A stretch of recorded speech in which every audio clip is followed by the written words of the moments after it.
Welcome back, everybody, This Week in America. Thank you for being with us on the program. The new book, The Swede, is the story of Hans Gruber and Sven Eriksson, two volunteers from Sweden in the Viking SS who fought the Russians on the Eastern Front in World War II. Known for their courage and dedication to battle, their lives, their loves, and the horrors of war. The Swede is written by R.W. Nichelson, a U.S. Army infantry veteran, a successful career in the aviation industry, a freelance writer, collector, and researcher of military history, degrees in parks management and natural resources from Green River College, and a B.S. in business management from the University of Phoenix, an avid outdoorsman living in the foothills of the Cascade Mountains on Shady Lake in Washington State. R.W. Nichelson, author of The Swede, with us on This Week in America. Robert, welcome to the program. It's great to have you with us. Hi, Rick. It's good to be talking with you again. You know, I read about the location where you are for this program, and I wish I was there with you. A little outdoor stuff there, living in the foothills of the Cascade Mountains. Sounds like the perfect place to live, and a great place, obviously, to write a book. Oh, yeah, it's great. If you love being outdoors and like hiking and camping and exploring nature, it's a wonderful place to live. Well, that I know is a passion of yours, as is military history. And let's talk about that. I mentioned the background of an Army veteran, aviation industry. You worked in classified military weapons technology. Is that where this interest in military history came from? No, I grew up with a passion for history. I'm not exactly why, but I've always been interested in it. And since I was a very young boy, I always wanted to be a soldier. So when I got old enough, of course, I joined the Army, and it just kind of went on from there. I just did more and more research on past battles and different armies and the history of war and that sort of thing. And I just have a great love for it. Not that I'm into that gruesome stuff, but well, yeah, and that's interesting because the book is we mentally can see the scenes playing out as we read the book, The Swede. But you don't get gruesome. It's sort of, you wanted, I know, to do an accurate portrayal of what they're going through in battle without being grotesque in that presentation. How difficult was that to make it lifelike, but not to the point where it's going to turn people off because it's too lifelike? Right. It was kind of challenging to get that point across. I had to really think about it at times. How do I express what these poor young men seen and experienced? So I kind of threw it past my wife, see what she thought might be gruesome or what might be okay to deal with. But and I talked to several other people about it, what they thought, and I've got some good feedback, and kind of toned it down a little bit, and things worked out well. You know, it's interesting because I know that you were asking people, a few people in particular, your wife and your neighbor, for input as you're writing the book. Their big criticism was they're reading faster than you're writing. They wanted to keep the story going so they could find out about it. That had to be a compliment. They're saying, like, can you do this a little faster? Because I want to see what happens next. I was really surprised about that. I thought they were just being nice, you always support the ones you love kind of thing. But then other people started reading my work, and I got the same basic replies from them, and I was really, really surprised, and I guess kind of flattered in the same sense. But well, I know some people have said, I'm not real big necessarily on history. I'm not real big on military history, but I really liked this story. That has to be maybe the ultimate compliment for a writer when they sort of forget what is actually happening, and they're focusing on the storyline. Yeah, it is. It's especially from the women. Women particularly aren't really into history or military type stuff, but the feedback I got from them was it was kind of like a history lesson without being a history lesson. Yes, exactly. In fact, if teachers could do a better job of putting it in terms like you did, suddenly history is going to be interesting. I find history much more interesting now than when I actually was studying history in school, because that was textbook, and it was real textbooky at the time rather than a story, which is what you have in your book. The book we're talking about is called The Swede. R.W. Nichelson is our guest on the program. He is the author of the book. His website is rwnichelson.com. Nichelson. The website, rwnicholson-watch.com. You go to our website, thisweekinamerica.us, and link on directly. Let's talk about the story in the book. And I understand this is sort of a story that's been with you for a number of years. It almost sort of had to be written. Talk about how this all began, because you're sort of going through some books in your library. The story, well, you tell the story. The story is there. You think this will make a great movie, but you really didn't act on it until years later. Yeah, my wife and I are both avid readers. About every 6 months or so, we have to go through our little library and gather up a bunch of books and donate them to our local library. But I bought this book on the Waffen SS years ago. It was particularly on the 5th SS, the Viking division. And there was a story in there about Swedish volunteers. There were 300 approximately Swedish volunteers that volunteered for this unit. And I read a story about these young men, and I thought, wow, this is fascinating. This would really make a great movie. And so I finished the book, and I put it on my shelf, and it sat there for good, I'd say 15 years at least. And one day, me and my wife were going through books again, as usual, and seeing which ones we wanted to donate. And I picked up this book, and I kind of flipped through it, and I stopped at this one page, and it had at the beginning of that story. And I said, oh, I remember that story. That was a great story.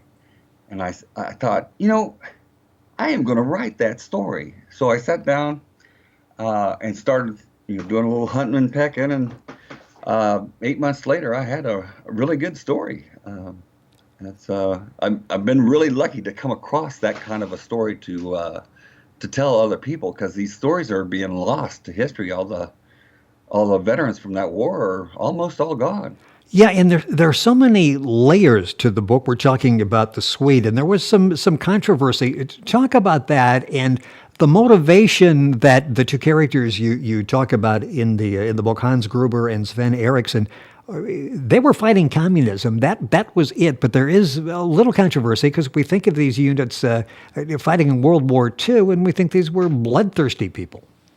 Exactly. Yeah, the SS. Throughout history, they've been kind of portrayed as like bloodthirsty, psychopathic killers that just wanted to kill the Jews and Slavs and communists.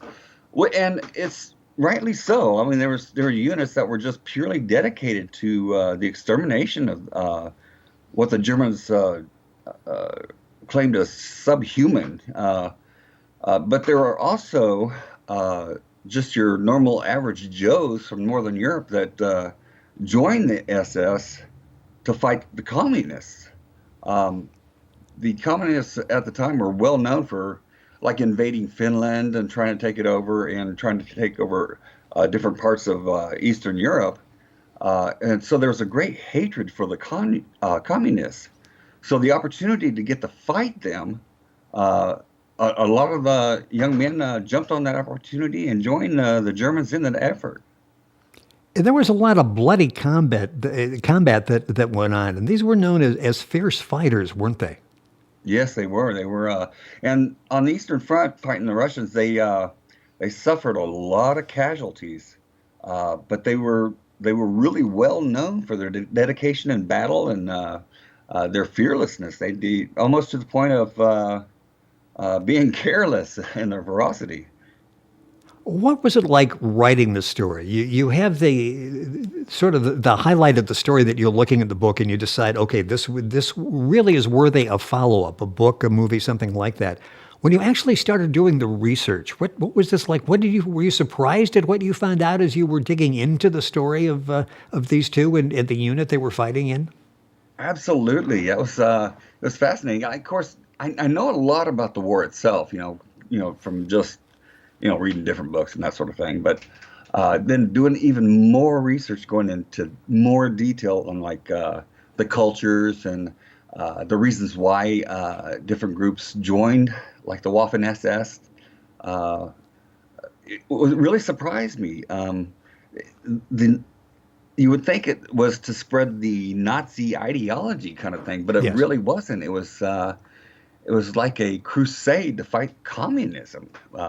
but that's really not being told. Yeah, once you get the facts and you have the basic facts and you decide I'm going to write the book, you use romance, you use humor, drama, you've got some unexpected plot twist as you're reading through this. It's like, wow, I didn't see that coming. Talk about the process of doing that, of taking these facts and making these facts human. They're very relatable as you feel that you're there with these two and others as we're reading the book. Right. Yeah, Hans and Sven, they're both quite comical characters. They're just your average buddies joking around, pulling pranks on each other, and uh, the romance, particularly between the main character Hans, he falls in love. Well, he's basically been in love with this girl his whole life since they were young. But it tells about their romance together, which is just beautiful, and then a surprise romance with Hans's buddy Sven, which is really unexpected because it's quite out of his character, and there's there's twists in there. There's comedy, there's drama, there's romance, there's action. There's a little bit of for everything. There's some plot twists in there that will not only make the women cry, but it'll bring a tear to a man's eye as Yes, well. exactly. We're talking It's about the book, The Swede, the author, our guest on This Week in America, R.W. Nichelson. The website, his website is rwnicholson-watch.com. The book's available through the website. You can get it at bookventure.com. You can also pick it up, of course, at Amazon, barnesandnoble.com. You can link on to all of that information by going to our website, thisweekinamerica.us. It's really a fascinating story, and I understand you're working on another one. Talk about the Urchin Warriors. That's a new book that you're working on. Again, it's a fascinating story. As I'm reading the storyline, it's like, wow, I don't remember that happening. Yeah, the Urchin Warrior is a story about an SS unit that Germany formed towards the end of the war at World War II. They were getting desperate for men. So they started conscripting old men and young boys, and they formed a unit from the Hitler Youth and it's the Hitler Jugend Division, the Hitler Youth Division. Those young boys about 16, 17, 18 years old, and these boys were quite fanatical because they had been uh, drilled in the head with Nazi ideology since 1936. And this is 1944 when this occurs. So it's a long time to be brainwashed like that. So they were like fanatical, and they were one of the fiercest units the Allies had to fight during the war. Yeah, and Christian Ekman, that's the main character that we're going to follow in the book. Right. We see a transformation of him during the course of the book. Talk about that, because he ends up falling in love with somebody he shouldn't have been falling in love with. Right. Yeah, he transforms from this young boy with the romance of and heroics of war, so to speak, and then he turns into this hardened combat veteran, and he understands the reality of war. But he also he falls in love with a little French girl. Uh, well, Germany occupied France for many years during the war. And for a German soldier and a French girl to be involved with each other was just absolutely taboo. It was absolutely frowned on. Yes. And so the romance had to be kind of kept quiet, kind of secret from her family and friends and the rest of the French people. So it's got kind of a Romeo Juliet kind of thing going on. It's a really good story. Yeah, and like I said, it's a story that I'm not familiar with. I mean, it's been a long time ago since I've studied history, but was this something you were familiar with? How did you stumble upon this story? Well, being the World War II era is really fascinating to me. For some reason, I relate to it really well. I mean, even compared to today's time, I can relate more to the 18-year-old boys storming Normandy Beach, facing death in the face, Yes. than I do to the 20-year-old somethings needing safety rooms in college because they got their feelings hurt, kind of thing. Gotcha. Yes. But yeah, that era has always been fascinating to me, and so I've read a lot of different type stories on that war itself, and there's some really fascinating things that most of the people don't or have no idea that really happened. And I would assume as you're doing research for a book like that, for stories that aren't necessarily that common, how difficult is it to get this information, enough information that you can put the book together? How deep do you have to dig for research for these books? It's surprising. It is kind of hard to get this information, but if you search, there's a lot of memoirs from, say, like officers that were in the war, that told where their units were at this particular time, Right. what the battle was like, that sort of thing. And then every once in a while, you'll come into the story about this one particular person and what they experienced during that time, and it's fascinating that people don't know this stuff. I mean, it's just there's so many wonderful stories that just people the saying is like you could build a library out of the history that's not told. You know what I'm Exactly. saying? Yes. Yeah, it's interesting as you're telling that story. It's like I got the impression you probably got a notebook filled with names and stories that you're waiting. They're in line now for you to write these. I don't think you're short on material, are you? Oh no, absolutely not. My wife came across the story. About the Nisei. They were the Japanese volunteers in the American Army during World War II. Not a lot of people know about that either. The Japanese were interned on the West Coast and are basically imprisoned. Yes. During the war because of the Japanese attack on Pearl Harbor. But the younger generation of the men volunteered for the American Army to fight the Nazis in World War II. And the unit they formed was one of the most highest decorated units in the United States Army's history. So there's a lot of wonderful stories about what they did that history doesn't even know about. It's not even taught. Well, I have a feeling you're going to correct that sometime soon, and I'm looking forward to being able to read the book and to hear all the stories. We're talking about the new book, The Swede, R.W. Nichelson, our guest on This Week in America. His website, rwnicholson-watch.com. Books available at Amazon, Barnes & Noble. Of course, information available at his website as well. And you can link onto our website, thisweekinamerica.us, and go directly to information on Robert's book. An excellent book, an excellent read. It's a story that is a fascinating story, a true story that most of us have never heard about before, working on several others for future books. Robert, a pleasure having you on the program. We'll let you get back outdoors and enjoy some of that great weather out in Washington. Thank you for taking the time to be with us on the program. Thank you, Rick, and it was great talking with you again. Thank you. I really enjoyed this. The book is called The Swede. Our guest on the program, R.W. Nichelson. All the information available at our website, thisweekinamerica.us. We're back after these messages.